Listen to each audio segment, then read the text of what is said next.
now or something. I don't know. Yeah. Lost track. I think so. Anyway, okay. Yeah, so I guess we'll get started. Okay. I don't even remember what episode number we are. 38? I don't know. See? See? We're good at this. Professionals. Yeah. 38.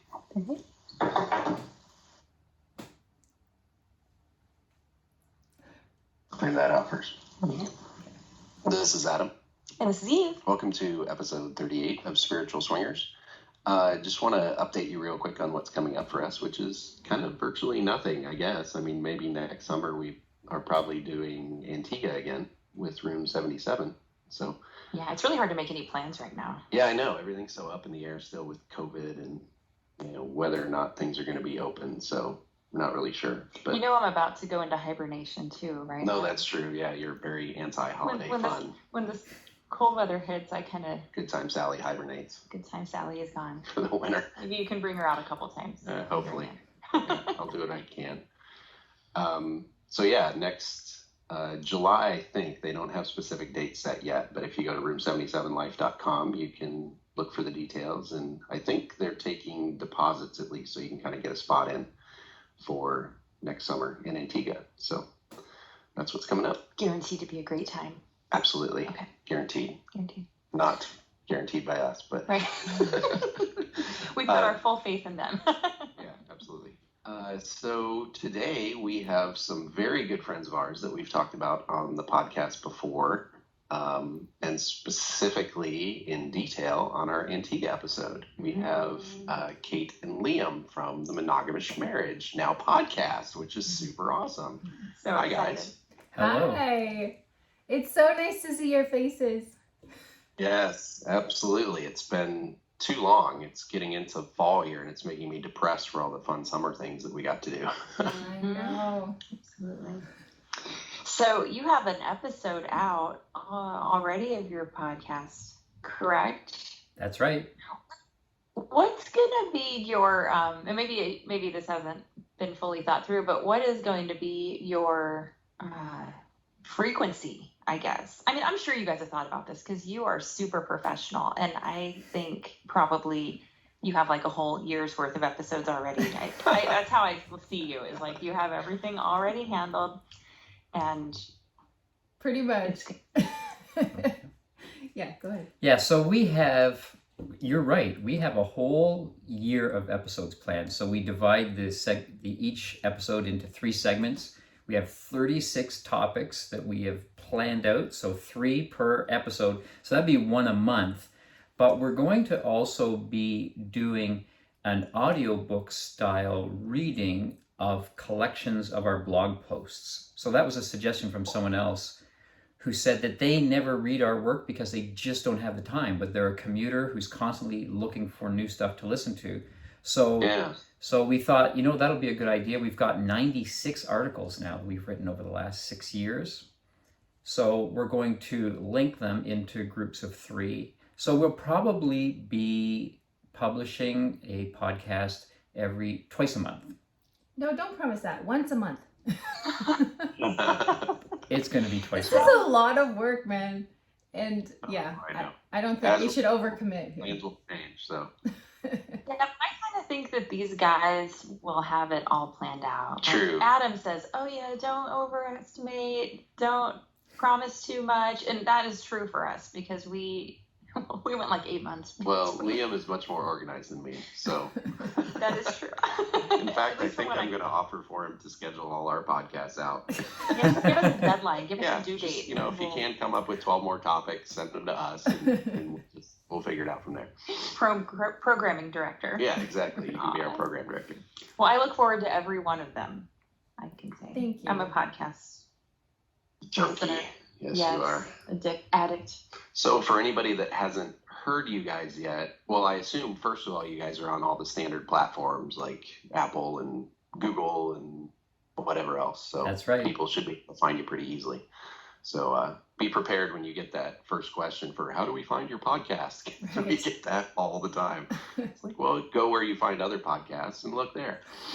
But anyway, Snarky Adam. So for anybody that hasn't heard your first episode yet, I guess you kind of talk about your origin story, right? Like how you guys kind of got together and then got into the lifestyle. So maybe give us kind of the Cliff Notes version of that real quick for everybody listening. All right. Well, the most interesting part about our journey is that we met each other at church. And given the fact that we turned out to be dirty, dirty swingers, that's interesting. So, so we were in the same kind of big mega church and in the music program. So I'm a singer, Liam is a guitar player. And for a couple of years, we kept getting put on the same Sundays together because the vocalists and the instrumentalists kind of traveled in separate groups. So over those couple of years, we got to know each other through rehearsal times and just kind of casual conversations. And I thought he was a nice guy with a fairly nice body. And otherwise, he's just a church dude who's married. So I didn't really think anything of him romantically other than he's nice and good looking. But you mentioned that I'm a guitar. Unchurched thoughts in church, then, huh? Yeah, try to keep him pure. Well, you mentioned that I'm a guitar player, but I'm specifically a bass guitar player, and that's germane to the story because bass guitar players stand at the back of the stage and singers stand at the front of the stage. And if a singer has a really great ass, the bass player will notice even if it's in church. And for those who haven't met Kate in person, she's a wonderful human being with many great personality qualities, but she also has a really great ass. And I noticed. So I concur. Thank you. You've seen it. That's a very funny story because Eve actually has a similar story to that where there's another couple in our church that always has kind of the rumor undercurrent that they're swingers. Oh. They're like mid to late 50s and they're very well dressed and in good shape for people in their 50s, which is kind of a giveaway usually. But at one point, Eve was working at a fundraiser, and the wife of this couple said, "My husband says you have the best ass in church." Wow. In front of the pastor, no less, which was just awesome. So very subtle. And this was years before we even thought of, oh yeah, anything lifestyle related or anything. We've had our experience many, many years ago, of course. So that wasn't a super scandally comment to me. That's a word, scandal. But we had heard the rumors about those people and they've always been super friendly and whatever. And so I was kind of like, oh yeah, it sounds like something he would say. But it was very, it was kind of took a few people aback, including our pastor, which is the one that we ended up having on the podcast a couple years ago. So it all kind of ties together, but it was pretty funny. So that's what you guys have in common. We it's do. the two nicest asses in church. I knew you were my sister. I knew that we had so much in common from the beginning because we just get to share that distinction. So. There you go. We're both tall church girls with nice asses. Perfect. It's a club. It's like a club. It should be. So do you guys still go to church? Yes and no. I would guess we would still be members of our church, but since COVID, it's been pretty limited with what kind of services they're actually doing in person.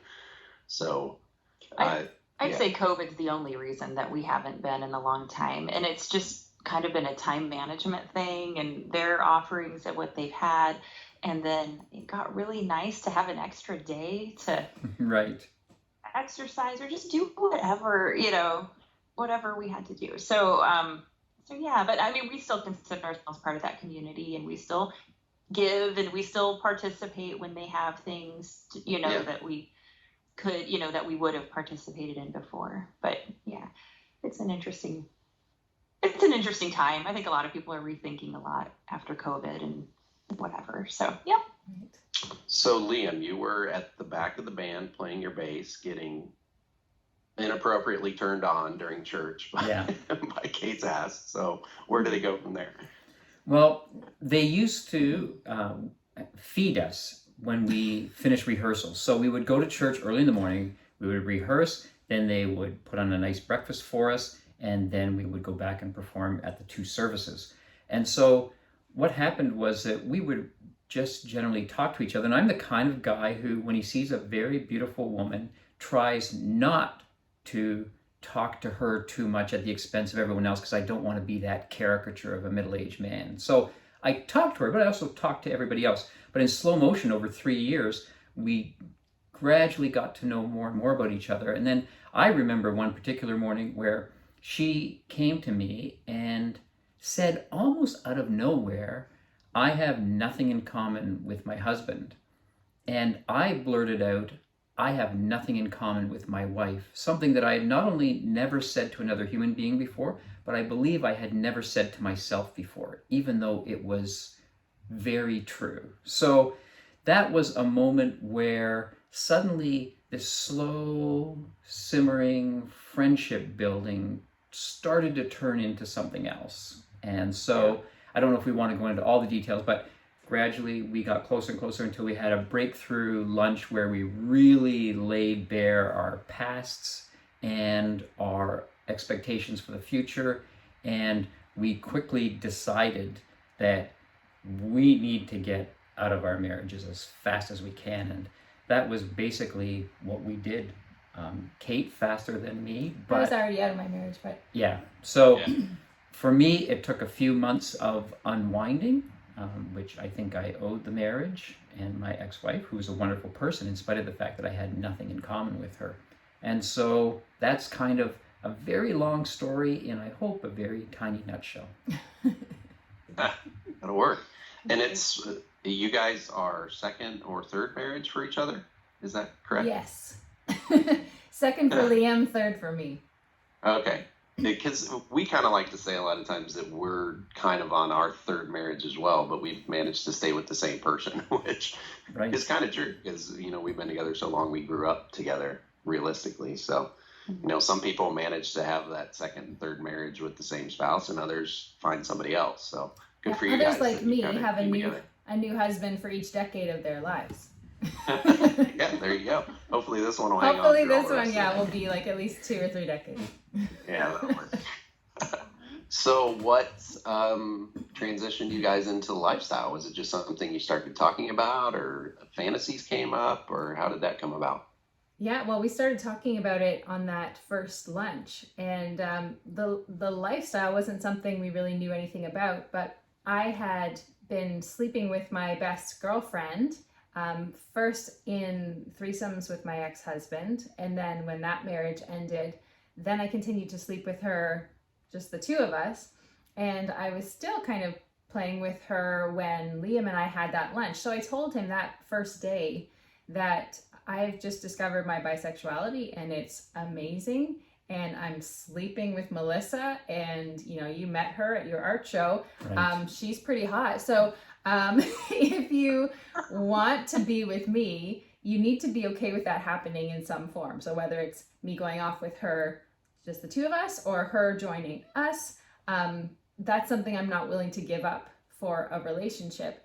And he was like, oh my God, yeah, that's great. Yeah, talk about an ultimatum. Like, you have to accept that I'm attracted and have sex with women. And so for someone who lived in a very circumscribed sexual box in my first marriage, that was just almost everything I needed to know in terms of saying, oh, this is a woman coming from a very different perspective than I'm used to. So that was our intro. And so we started having threesomes together, Kate, Melissa, and myself. And those threesomes were so, you know, the word I used a lot, not to pander to your brand, but was spiritual. That our threesomes were spiritual in nature, because I have this one memory of a time when we were at the house that I was renting, having just left my marriage, and Kate and Melissa were in the bathtub, and I was just sitting on the closed toilet seat,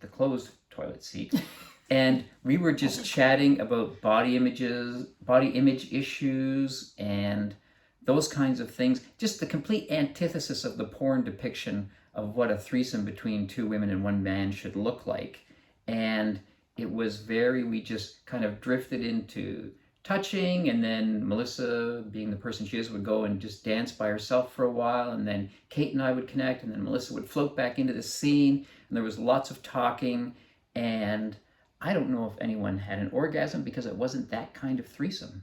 No, but I like to think of those episodes as I was kind of like a conduit of love between these two people. So I really loved Melissa, and we had several years of being best friends to connect us. And then I was falling crazy in love with Liam, and I just kind of brought these two different loving energies together, and they flowed through me, and it was the most beautiful thing. And that became our our blueprint for our ideal situation for the lifestyle, where you've got these loving friendships that are deep and connected, and there's real emotion there.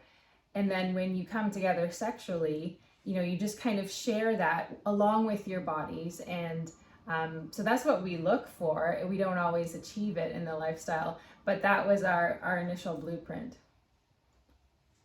Nice. I love that so much, because I think, I don't know how to say it, because I think there's a lot of different ways that people come to the lifestyle.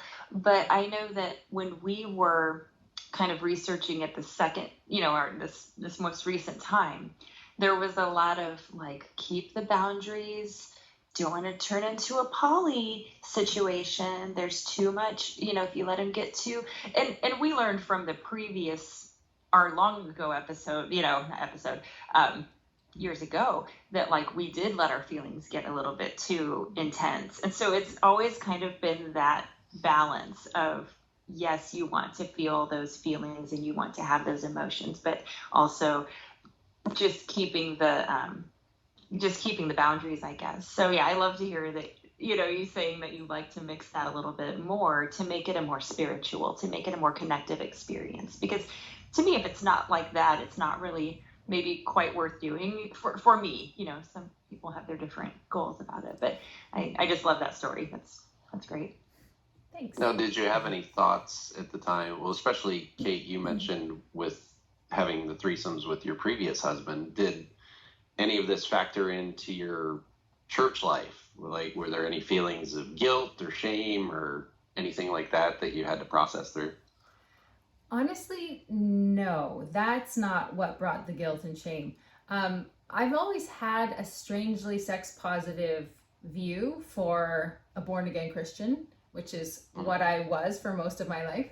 I think partly I can thank my parents for this, because they were very sex positive and very touchy and lovey, and would frequently, grab each other and French kiss in front of us. And so they weren't secretive about sex, and they really celebrated it, but it was always, within the bounds of marriage.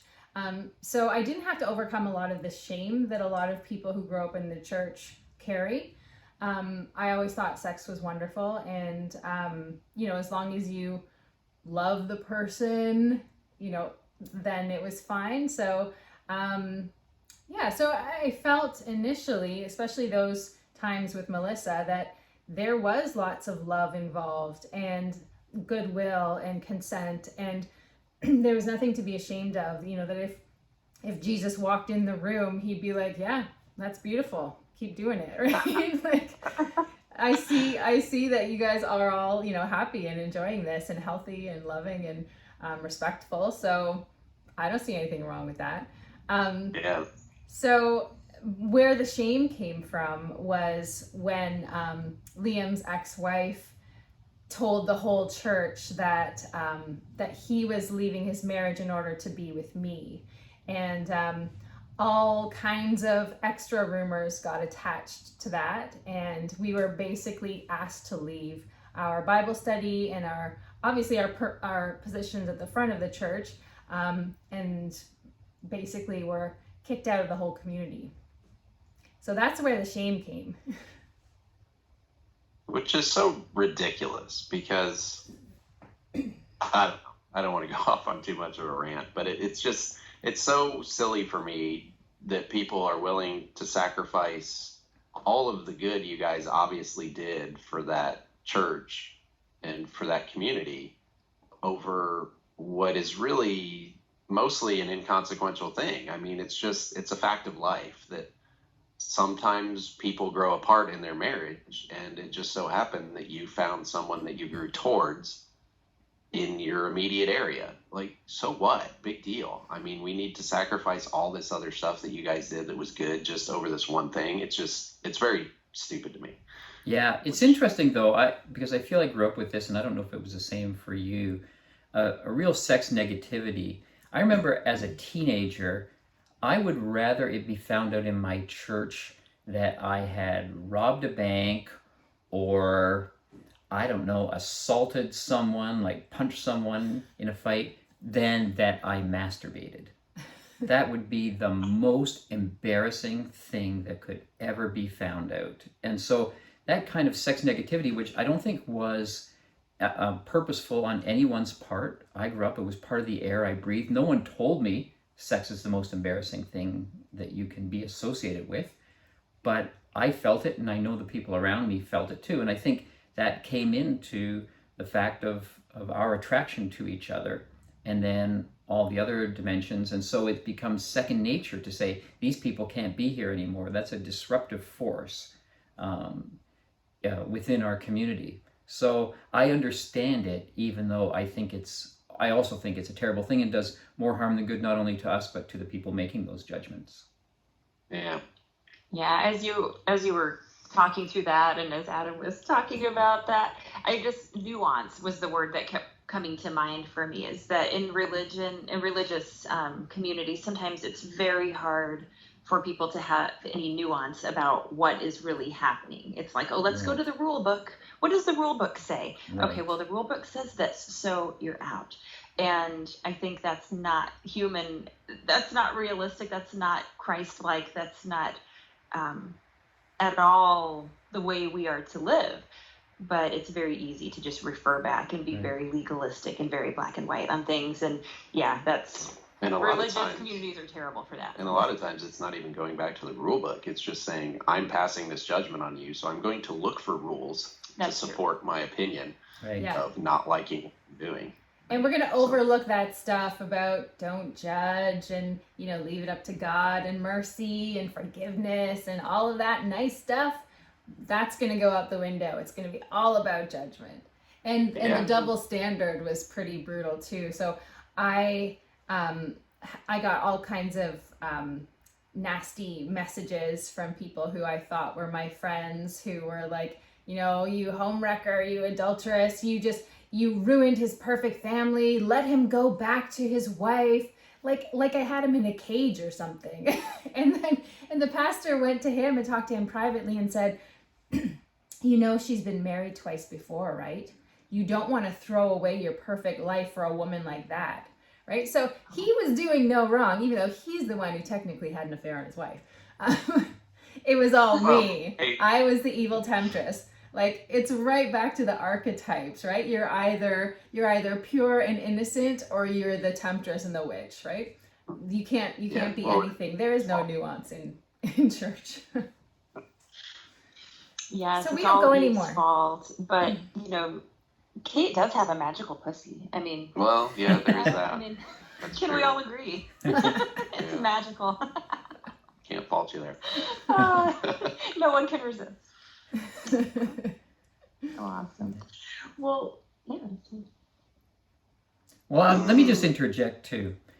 I also think a lot of that contradiction is in the Bible. So you have, say, the book of Leviticus, which is a rule for every single situation.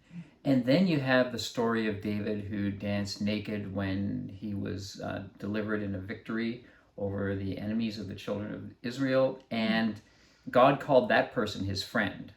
So that kind of freedom, acceptance, positivity, contrasted with an intense focus on the letter of the law, it's right in the Bible. And people, we knew, so many great people in the church. So we've been a little church negative for a few minutes there. Let me also be church positive. So many wonderful, wonderful, giving, humble people we encountered on our journey. And they're all just human beings struggling with trying to get that balance right. And sometimes they veer off in the wrong direction, and it can be pretty destructive. They're destructive. Both. Yeah. Both. So Liam, you've made it known in your blog that you are openly bisexual. Right. How did that come about? Was that something that was not really on the forefront of your mind until you got together with Kate, or was it something that you kind of pushed down previously? Well, for me, my very first sexual experience when I was 4 years old was a same-sex experience. So another boy and I took off our pants, and a neighborhood woman caught me kissing his bottom. And so, I always think of childhood, you don't think about identity. You're just acting out from impulses that are deep within your nature. So I think that was there from the beginning. As an adolescent, I had some same-sex fantasies, but, I had overwhelmingly opposite-sex fantasies. But it was there. It was a presence. And then later on, when we got into the lifestyle, now things are possible. So you could be a suburban dad living the typical monogamous life at home and think, I might be bisexual, and there's not a lot you can do about it. But if you're in the lifestyle, well, there are avenues to explore. And I have a very encouraging wife who thinks that is awesome. So when you think of men, I often think of that Friends episode where they pay Rachel and who did Courtney Cox Arquette play? Monica. They paid Rachel and Monica to kiss. So that idea, like, we're men, we will pay you women just to kiss in front of us. She's kind of like that with men. So, like a guy touching another guy, her husband being involved with another man, that's on her list. So all of a sudden I started thinking, I'm overwhelmingly attracted to women. I have this small attraction to men, but I'm going to actively cultivate that attraction to men, because what I'm afraid of is I'm going to get to 80 and everyone's going to be bisexual. In fact, the word doesn't exist anymore because everyone plays with everyone. And I'm going to say, what was holding me back when I was in my prime and had so much opportunity? So I decided I'm going to seek out opportunities to explore that side of myself, and it has been fantastic so far. Well, we got into this lifestyle to just sample everything that pleasure had to offer, right? We had been in marriages that were pretty restrictive. His wife was very sexually restrictive. My ex-husband was very jealous and possessive. And so we got out of those things and thought, I want to do all the things I couldn't do before. And for me, I want to sleep with women. I want to try to sleep with multiple men because I'd been a very good girl and hadn't done that. And part of that pursuit of pleasure, is not having boundaries or walls up around who you can touch in a sexual situation. So if we're in a 4 or 6-way play session, why shouldn't Liam be able to touch not just the other women, but maybe also the other men and see what pleasure is available there? So we just basically want to have a boundary-free life. Awesome. Yeah. Okay, so that's awesome, having that freedom. And also, I kind of honed in on Liam's speaking about not wanting to regret things after, the moment had passed. And I'm like, is that an Enneagram 3 thing? I resonated with that so much. Is like, the time is now. Let's take these opportunities now. And almost sometimes, not to go on a tangent, but sometimes almost to the point of exhaustion that I'll be like, I want to do this. I want to make these plans. I want to do this thing. And then I hit a wall and can't.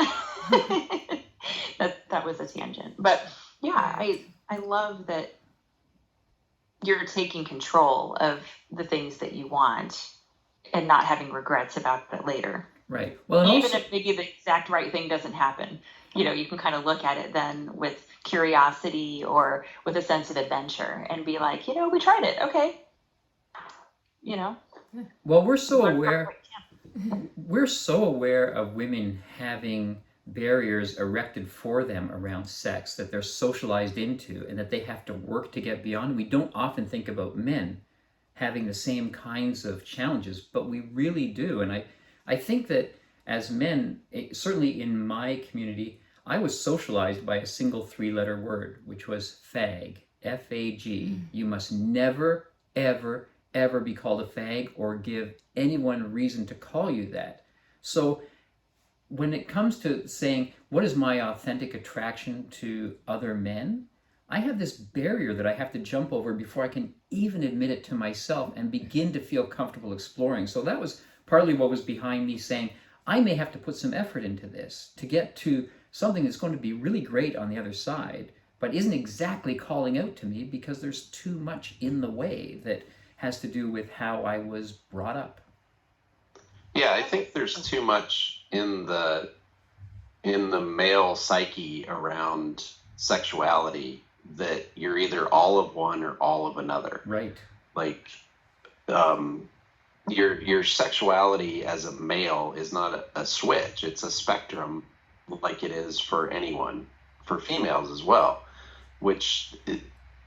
That's part of what makes it so frustrating in the lifestyle that male bisexuality isn't kind of more accepted, because it's almost as if all men are too afraid that if they open up even the slightest amount to it, that they're going to be full on homosexual. Right. And it doesn't necessarily work that way. There's something that might be fun in a situation. That doesn't mean that you all of a sudden are going to be dating and marrying men. It just means Right. that it was fun in that situation. Or have So, to take it and up the ass, which I think a lot of men are physically afraid of, right? Yeah. There's lots Yeah. of things to do before that point. Yeah, there was this stand-up comedian bit where he talks about the first time he had ass play, and he's like, men need to realize that the prostate is not a switch, it's a button. It's not a switch that's going to turn you gay, it's a button that makes everything taste like vanilla ice cream. Something like that. I just thought it was a very funny and accurate description of what that's like. Right. Right. Well, I had a very foundational bi experience, which is we had an early threesome partner who was a male, and we got into this habit that we never spoke about, which was that when his cock was inside Kate's pussy, I would rub her clit, and that meant my hand was very close to where his cock was moving in and out, and I would just touch it slightly. So talk about, if there's a bi spectrum, talk about 1 out of 100 on the bi spectrum, just the most incidental contact. But it was a big turn on for me, and I could tell a big turn on for him too. So being bi in terms of, or being open to bi play, can mean a lot of different things, and some of them are very, very, very minor in terms of the level of contact, but still can be super enriching and just begins to open a door to what else might also be possible. Yeah.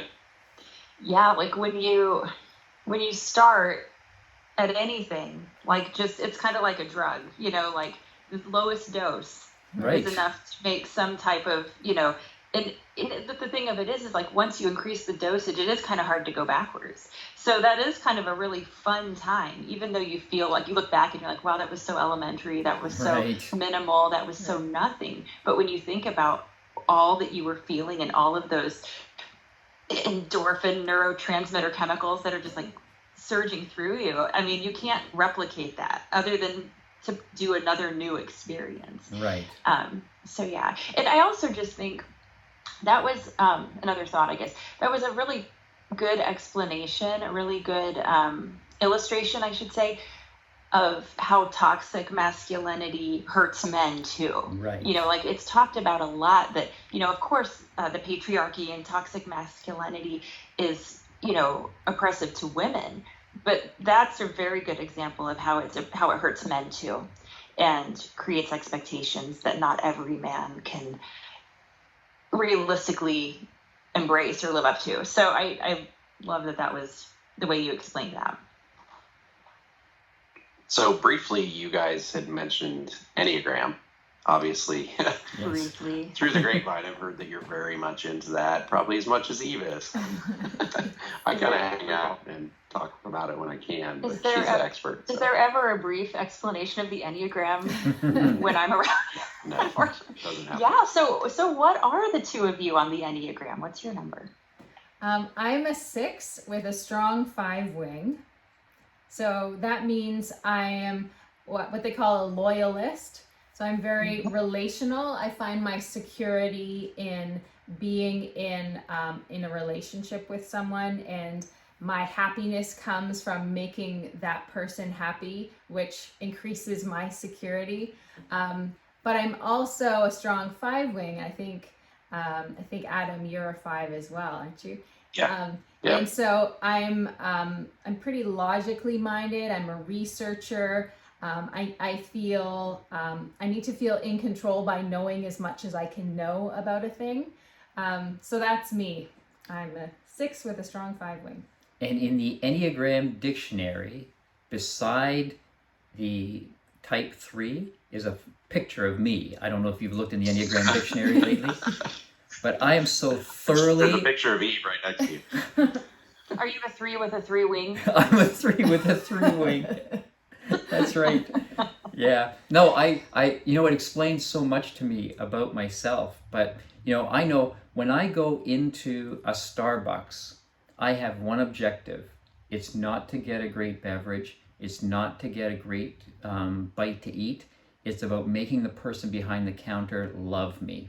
That's my one objective when I go into Starbucks. And every other interaction I have throughout the day is, how can I make this person go home and say, I met the nicest person in the shop today? And everything else pales in comparison when you look at what motivates me. Yeah, so a 3 is called the performer. And so the performer's main concern is, how is he viewed by other people? So that can be a double-edged sword in the lifestyle. So Liam presents very well, right? He very much wants to be liked and respected. And so people are drawn to him because he's this, you know, positive, optimistic, encouraging guy.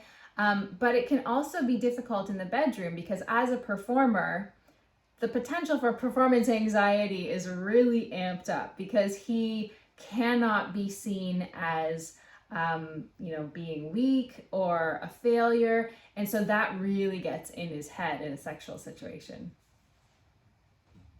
Yeah. Go ahead. Yeah, well, I was going to say, my number one objective, so I talked about my number one objective when I go into Starbucks. My number one objective when I go into a lifestyle situation is not to touch a beautiful body, to have amazing sex. My number one objective is not to embarrass myself. That's my number one objective. And if I can organize things, I don't need any orgasms. I don't need any blowjobs. I don't need nothing. I need to not embarrass myself. Now, if I can not embarrass myself and get those things, that's a really great day for me. But that's second on the list. That's awesome. Yeah, when as you're talking about this, I'm thinking about. See, I can't speak to this myself because in the lifestyle, I'm not sure if I'm a 3 still because I have a different attitude about it, I guess. Interesting. But as you talk about, so there's arrows of integration and disintegration. Are you familiar with that? Yes. And so it's interesting when you mention Liam. We'll just pick on you for a moment because you're the 3 and I'm a 3, and I understand this from a experiential level, I suppose. Right. But yeah, like an area of disintegration, or the arrow of disintegration for a 3 is a 9. And 9s are known for their peacemaking, their ability to just kind of step back and let everybody else kind of have whatever they want, and just kind of like a pushover. It would be like the negative sides of 3 or of 9. And so it's interesting that you say that when when you're in the lifestyle and like when it comes down to like crunch time and the play session has happened and you want to, do everything you can to look good for this other person. And if you feel that you can't do that, it's very easy to just step out and just not be, you know what I mean? Just very minimally engage instead of maybe the opposite type where you might want to like overcompensate. Like you're not one that's going to overcompensate. It's more like I'm just going to let this person, have what they want. And that's interesting that the way you describe it seems to be the way that the arrows work for you. Which is definitely you as well. I think when you get into a situation where there's not like a clear-cut path for certain activities or connection, I think you just kind of, hey, we'll kind of hang back and just kind of make sure the whole group is happy kind of thing. Right. I would, yeah, and that's true. You call it fluffer mode, like you kind of hang back. I'll defer to the group then, and then just participate at whatever level. And I suppose that's true. Yeah. Well, it's interesting what you said about the how number 9 comes into it, but because I haven't thought of that, but I'm in the weird position where I'm very, I allow people to get their way a lot. I'm not very assertive, but I've been paradoxically very successful in business. And I've often said I doormatted my way to the top. So people will sometimes lament that they're a doormat, people walk all over them. And I've somehow managed to, like a martial arts expert who uses other people's momentum against them, I've managed to doormat my way to the top of my profession. So yeah, so that resonates with me when you talk about a 9, because that is my life experience for sure. That's a part of it. It's also very interesting that you talk about if you can't find a way into a sexual situation, you'll kind of withdraw, because that's kind of exactly what happened with us when we were all together in Antigua, right? So there's me and Adam right at the center of things. I want to make him happy because I'm a 6. So I'm like, do whatever you want to me, Adam. And he's going at it. And meanwhile, Eve and Liam are just kind of on the periphery. And eventually they drift off to another room and just have a nice little massage. No penetration, nothing crazy. But they both did that withdrawing thing together. Yeah. That sounds like a riddle. Like, what do you get with 2 3s? Like, 2 3s together and see what happens. 2 3. Yeah, I don't know, a 6, but yeah, it was. I thought it was a great time, Liam. I had a wonderful time with you. Hopefully, it was. I don't know, but it was just kind of like, I don't know if we're there yet, but I definitely know I want to. More time with this person, and I definitely know I want to be in contact with this person, but it wasn't. I think maybe it's just like a slower burn. Right, but you know what's and I agree with you completely, but what was really fascinating, which you won't be privy to, which we'll do now, and you can cut it out if you want, which is Kate's reaction to what we did, because she was not happy. I was not happy? No, you didn't fuck her? What? You went down the hall? You had a massage? Because she's, well, I'll let you explain what your thoughts were, but you know that was your reaction. It wasn't, hey, that's wonderful. You two found a way to connect that was unconventional. That's amazing. No, that was not her reaction at all. Well, I guess my thing is, I sometimes see Liam when he's in that state kind of become very passive and disconnected in a visual way. So sometimes he'll just kind of lie there and, take whatever people want to give him, but not engage, right? So I imagined him going down the hall and just kind of like lying on the bed and letting you touch him and doing nothing for you. And I'm like, are you kidding me? Like, this is a beautiful woman who's here of her own free will, who right. And wants you know to what connect with you. And you know what a 6 would do in that situation, but you don't know what a 3 would do, because we were having a super engaged conversation. I was the opposite of, I was actually, if you had a camera, you'd say, well, there's a picture of a man laying there. So I was kind of fitting into that stereotype, but we were having this amazing conversation as part of the massage. And that was part of the whole interaction and made it a super memorable time for me. Right. I just imagined you doing all the work and him just lying there being the receiver. And I'm like, that's not how you please people, because that's my priority. You have to do things to them in order to make them happy. well, I am a performer, so, Yeah. there may have been part of that. But no, it was really fun. And we were talking about a lot of things, and it made me, like, I love talking to Liam. Like, I feel like every time we are with you guys and talk, he always knows what I'm talking about. There might be some weird, like, theory of whatever that I'll mention, and he'll be like, oh, yeah, and know all about it. And we were, I think that night, though, we were talking about the first time we ever engaged with you guys, and it was over Twitter. And I remember it was something that I said on an episode, and I said it in a naughty voice. Yes. And we got a message from you guys on Twitter that said, I could just imagine you saying that. And we had never met. We had never seen one another. We had never met. And I still remember, like, that was the first time that. I really do, because your naughty voice is not a kind of leering, lecherous naughty voice. Your naughty voice is so wholesome and non-judgmental, and it just goes right to the center of my libido. So I just want to clarify that for people. I'm feeling all of the words of affirmation right now. We are not talking about love languages, but I'm feeling all of that. Yeah, it's very mutual. I love that. Like that something like innocent can be sexy to someone else. Right. Because I don't feel like, Adam, that's always your jam. Like, you don't always love my innocence. I don't think you kind of are like, why don't you be a little bit dirtier, a little bit, sometimes. So, well, it just depends. This is a function of being together for 30 years. I mean, you've seen it all. So, sure. No, yeah, it's I know. It's one of the catch-22s of the lifestyle is, as us being a married couple, we get all our time together. So we get the sexy time, we get the not sexy time, we get the I'm not feeling well time, we get the I'm pissed at you for doing something stupid time. We get all that. When you're in a lifestyle situation, it's always your best foot forward. Right. So that's one of the things you kind of have to come to terms with, being a spouse in the lifestyle, with your spouse doing things and acting in a certain way with other people. You just have to be aware that just because they're acting that way all the time with this other person doesn't also mean they have to act that way all the time with you, because it can't possibly balance out.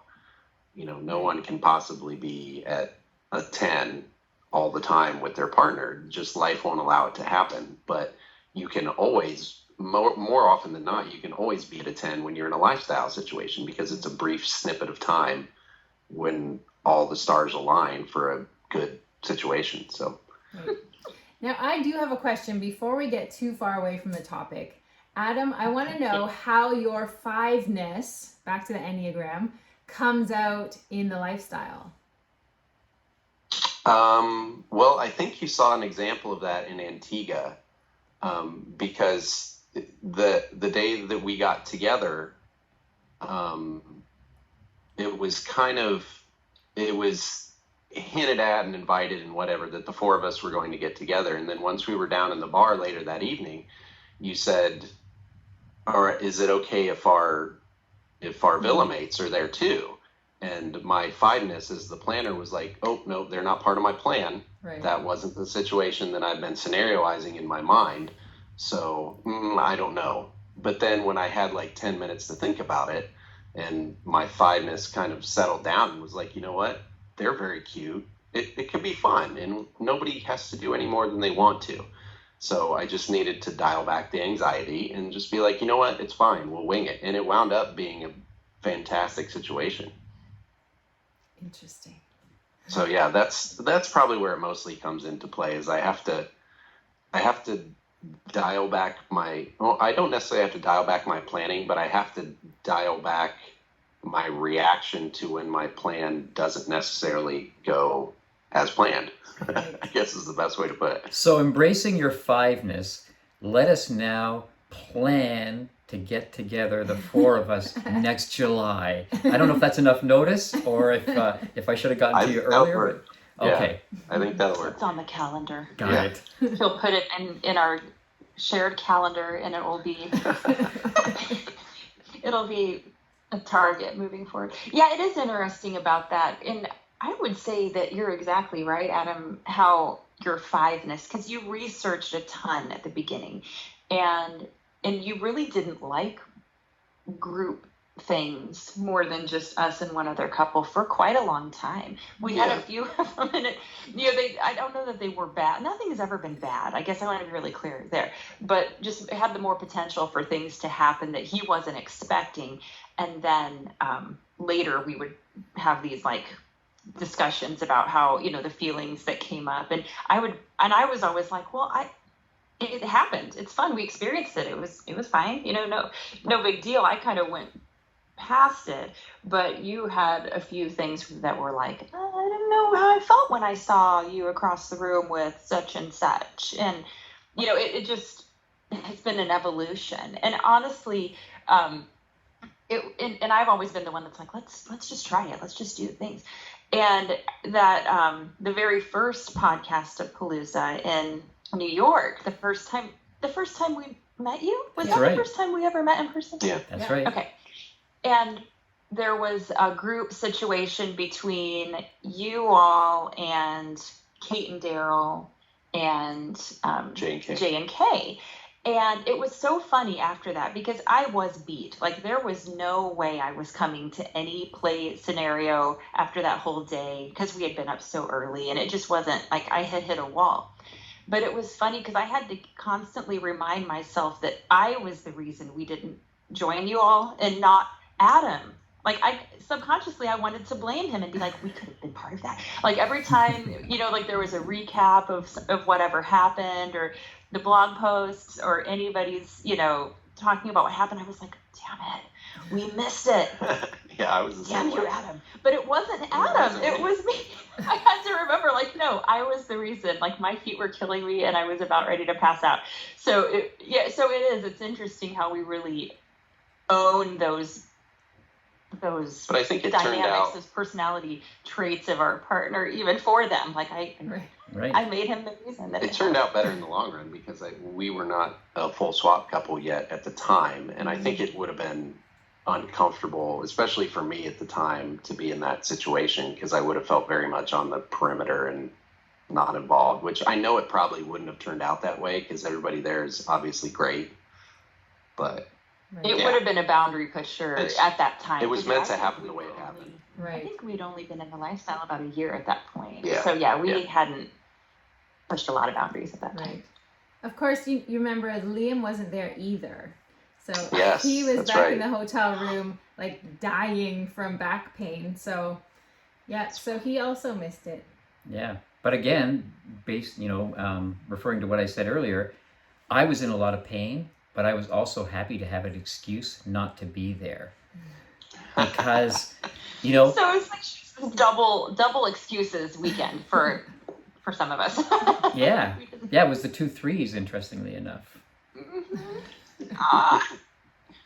Well, okay, so what would it be? If Kate and Daryl and J and K are listening, we need to have, like, the redemption round. Okay? Interesting. Yeah. We can just get them all. That would be a good party. 2.0. And we promise not to be missing in persons. Yeah, we promise not to be in, pain or Austin at that time. Yeah, and if I go ahead and make redemption round T-shirts, are you guys cool with that? Because I love the branding already. Yes, let's do it. Sex redemption. Did we get off topic? I'm sure we did. But you guys are so good at talking about everything that usually I get really nervous about interviewing or having guests on because, like, oh my gosh, what if we hit a time, that we don't know what to say next? And I had no fears of that with you all because we always have great conversations. Yeah, we feel the same way for sure. Well, we got like 50 minutes of good stuff, I think. Yeah. Did you have anything else? Did you guys have anything else? Or anything you want to talk about? I don't think so. Do you have any things that you said you'd never do that have happened? Oh, or did you ever go into it saying that you'd never do anything? No, we have a long list. I'll let you start. Well, one of the things we've been talking about, because our next podcast is about this, is separate room play and hot wifing. So at the beginning, we wrote an article back in 2016 saying we are not interested in separate room play. We are not interested in dating separately because we got into this in order to augment our sexual connection. And that requires us to be together in order to have the augmenting ability that we're looking for, right? Of course, that has gone way out the window. we play separately pretty frequently, partly for, the reasons we were just talking about. Sometimes I'm really enthusiastic about a situation, but Liam feels like, I don't know if I can perform at my best right now or with that particular group of people. So instead of holding me back, he says, go off and have your fun. And we've realized that also augments our relationship, that you don't have to be in the same room in order to have that relational benefit. That when I come back after having sex with a group of people or a single guy, that he's really excited and extra in love. And so the augmenting still happens. Yeah, and so partly that reveals something interesting, I think, is that you sometimes have to go into situations that you're uncertain about because there are going to be benefits you would not know otherwise. So I think the first time Kate really purposely played with a single guy, so we had never researched it, but someone reached out to us online and in a very compelling way. So he was our kind of guy. I wrote like a brief novella about his interests. And so I showed it to Kate and she said, yeah, she was interested. So very handsome, very accomplished guy. And so we came back to our house, they had sex. The next day, Kate and I are fucking nonstop. And not only that, but I'm feeling an enormous welling up of love in my heart for her. So everything's coming together. I didn't put it together. I thought we're having a great day.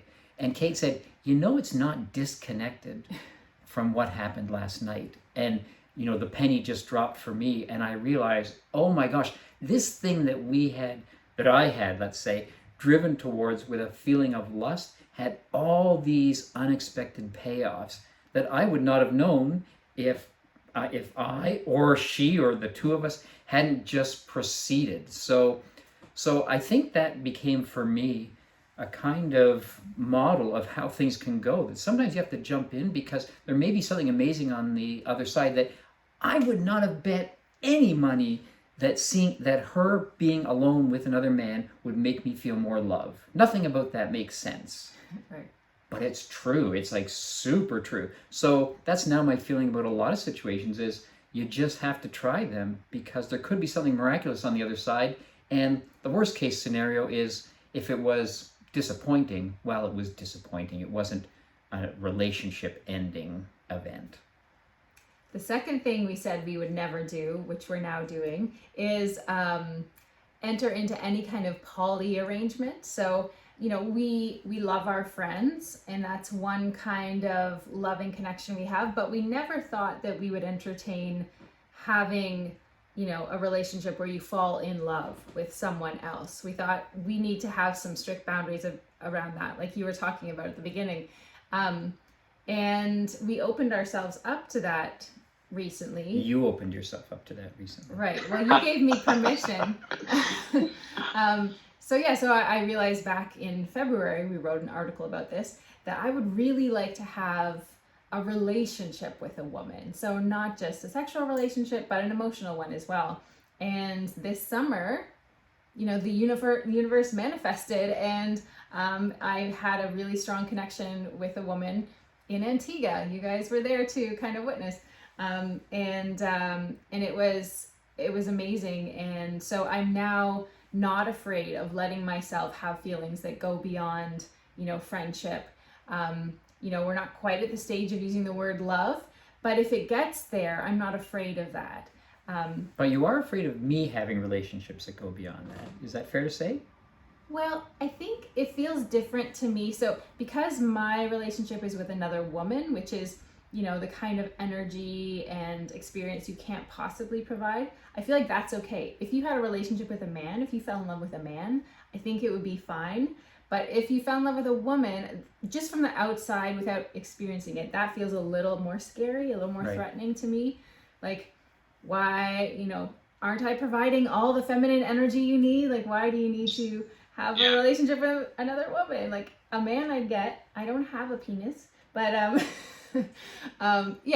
like, I'm obviously nervous about it, but like everything that we've walked up to the edge of and looked over into, there's always been some trepidation. There's always been a little bit of fear about pushing the boundaries and what will that mean for us and how will we survive it? But every time we survive and we're we fine. more than survive. And we thrive. So, yes. From the outset, you falling in love with another woman seems scary. But I think if it were to happen, we would do what we've always done, which is talk it through incessantly and come out on the other side more in love and feeling more supported and loved than we did before. So if you really want to fall for a woman, go ahead. Okay, you heard it here on Spiritual Swingers Podcast, people. How about Eve? She's lovely. Well, it is interesting because, so a lot of those variables are scary because you don't know who the other woman is, right? You know what I mean? If you fell in love with another man, he doesn't know who the other man is. It's all like, in theory, it all sounds kind of scary. But then, like, when things do happen in a way that you didn't expect, then there's, a lot of those question marks are answered. And so you're consenting along the way. It doesn't happen like immediate. It's like, oh, yeah, I like her. I like him, whatever it is. Right. And it kind of, there's a gradual process to it. Right. And that's what's so much fun, I think. It's just kind of being like, whoa, this is new. This is different. What do we think? Yeah, the relationship side of it, I think, hits at a much more base biological level that to a certain degree is out of control because it's almost kind of an amygdala response. Like, oh, my mate is now interested in another person that is biologically speaking directly competitive to me. So I think it's only natural that you kind of have a certain amount of reaction to it. But it's just whether or not continuing that has an appeal for you or if it's a deal breaker kind of thing. So I don't know. Yeah. And Eve, you're exactly right. It's the unknown that scares me. So when I think of Liam going on a date and maybe developing feelings for and having a relationship with one of our friends, if I could put a face to it and a personality to it, I feel fine about it. I feel like, yeah, go ahead, have fun. I love that woman. She's great. And I really see the appeal and I understand the relationship and the connection. So that doesn't feel threatening to me. It's always the unknown that's scary. Yeah, and that's the way I feel with Eve as we've thought about it too. Like if she would happen to be traveling somewhere where we know a couple that we've been with before and we know them, if she wants to do something with them, absolutely go ahead. That's fine. I know them. I trust them. I've seen how they act with people, so it's fine. But the just finding a stranger and building a relationship with them, it just doesn't fit for me yet. You mean I'm not going to start my own Tinder profile? No. I don't think I am either. No. Too much work. No. I mean, we've had that where at the beginning we felt like there has to be a four-way connection. Everybody has to be equivalently. And I think that's where we've started to change a little bit recently. We've talked about it recently where, like sometimes you've done more, like, in the situation that we all had, you did more and I was fine with it. I've been able to do more, I think, maybe on the connecting side than you might have been comfortable with, Adam, at the beginning, and so it's just kind of an evolution. Interesting to watch. Are you guys okay? I just had a serious cramp all of a sudden, so No. So I'm a total pro. I didn't scream out in agony, but I thought I gotta do something here. So anyway, I've resolved it. So. That chair made a lot of noise though. I was gonna say like in one position for too long doesn't go good for me either. So. Right. Well, I think we're good. I mean, we got about an hour. So. Okay. We do you want to kind of do a nice wrap up? I feel like our endings are very abrupt a lot. Like a lot of times, okay, that's it. Yeah. Laters on the menu. Laters. So, okay. So, anything else by you all, or are we ready to wrap up? That felt really good, actually. Yeah, we covered a lot of stuff. That's a lot of territory. Good. So I'll just do a little quick wrap up. Thank you. Do our thing, and then we can keep talking after it cuts off. Mhm. Okay. Well, Kate and Liam from the Monogamish Marriage podcast now and blog, thank you so much for being with us today. We had the best conversation, as we knew we would, and we're just looking forward to great things from y'all. Absolutely. This is Adam. And this is Eve. Namaste, sexy friends. We're good.